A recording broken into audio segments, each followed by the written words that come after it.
ଏବେ ସୁଭଦ୍ରା ଯୋଜନାକୁ ନେଇ ଆସିଲା ଗୋଟିଏ ବହୁତ ବଡ଼ ଖୁସି ଖବର। ଆଉ କ'ଣ ଖୁସି ଖବର ଆସିଛି ଏ ଭିଡ଼ିଓ ମାଧ୍ୟମରେ ଜାଣିମା। ଆଉ ଜାଣିବା ପାଇଁ ଆପଣମାନେ ଭିଡ଼ିଓଟି ଲାଷ୍ଟ ପର୍ଯ୍ୟନ୍ତ ଦେଖନ୍ତୁ, ସମ୍ପୂର୍ଣ୍ଣ ଜାଣିପାରିବେ।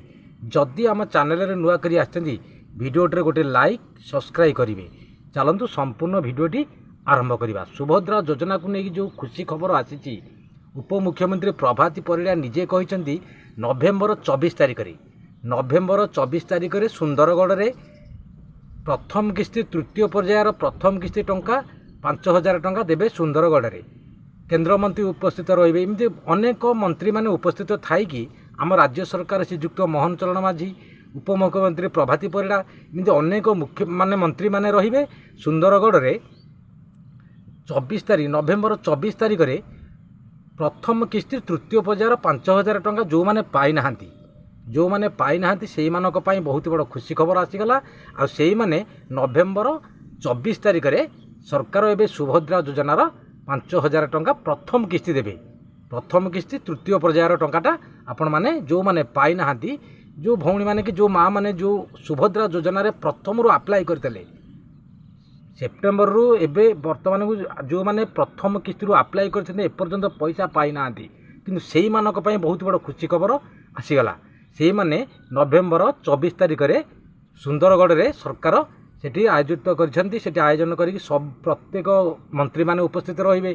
केंद्र मंत्री आमर रहिबे उपस्थित, आम राज्य सरकार श्रीजुक्त मोहन चरण माझी रहिबे, उपमुख्यमंत्री प्रभाती परिड़ा रहिबे, अनेक मंत्री माने उपस्थित थी प्रथम किस्ती तृतीय पर्यायर सुभद्रा योजना 5,000 टंका जो भौणी माने कि जो माँ मैंने पाई ना से मानी सुभद्रा योजनार प्रथम किस्ती टंका 5,000 टंका देवे बोली बहुत बड़ घोषणा करछंती।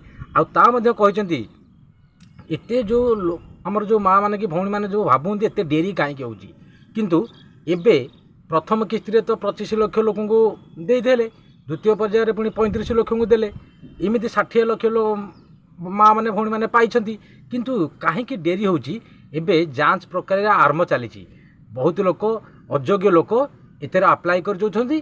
तेणु से माने सरकार कौन कर जांच कर जांच कलापर बहुत टे टाइम नौ, तेणु से हिसाब से जो टाइम नौ से सकाशु टे सुभद्रा योजनार पैसा छाड़ाटा डेरी होची।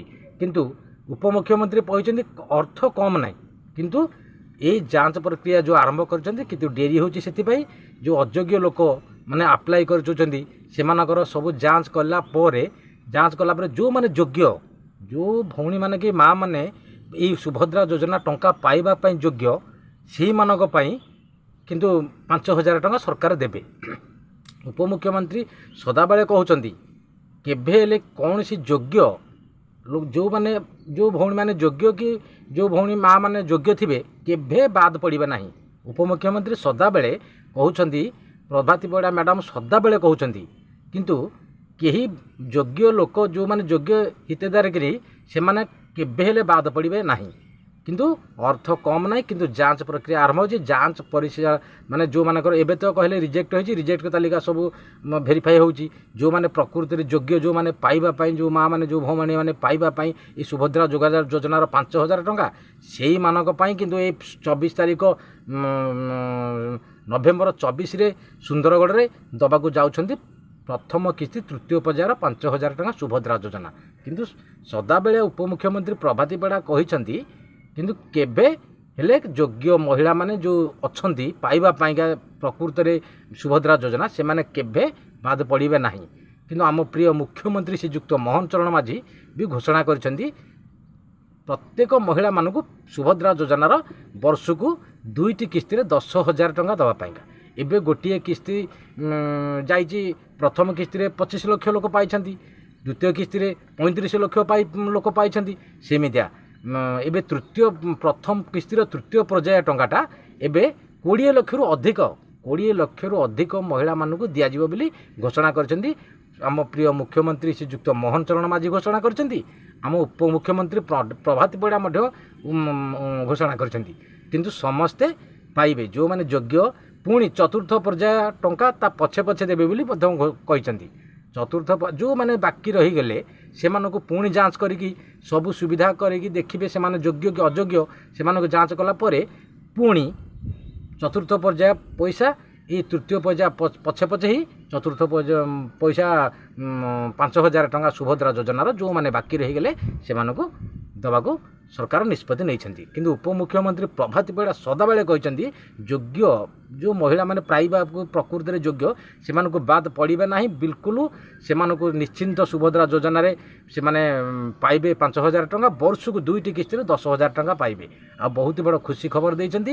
ଏଇ ନଭେମ୍ବର ଏବେ ତ ଆସିକି ଟାଇମ୍ ଆସିଗଲା, ଧୀରେ ଧୀରେ ଟାଇମ୍ ଆସିଯାଉଛି, କିନ୍ତୁ 24 ତାରିଖରେ ପ୍ରତ୍ୟେକ ଯେଉଁମାନେ ପାଇନାହାନ୍ତି, ଯେଉଁମାନେ ଯୋଗ୍ୟ ମହିଳାମାନେ ଅଛନ୍ତି ସେମାନଙ୍କ ପାଇଁକା ଏଇ 24 ତାରିଖରେ ଦେବାକୁ ଯାଉଛନ୍ତି ସରକାର ପ୍ରଥମ କିସ୍ତି ତୃତୀୟ ପର୍ଯ୍ୟାୟର ସୁଭଦ୍ରା ଟଙ୍କା 5,000 ଟଙ୍କା।